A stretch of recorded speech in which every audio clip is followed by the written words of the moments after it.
Des élections sous tension. 110 millions de Russes sont appelés aux urnes pour élire leur parlement.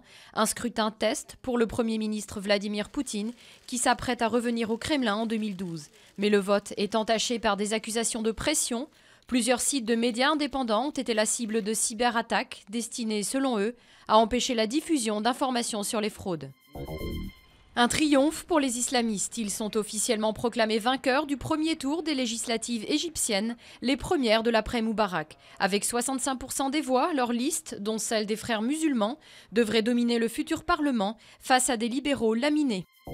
Les trains circuleront pendant les fêtes de fin d'année. La SNCF ne croit pas à la menace d'une grève à Noël, malgré le préavis d'un syndicat de conducteurs pour 4 week-ends de décembre. Il dénonce la dégradation des conditions de travail liées aux nouvelles grilles horaires.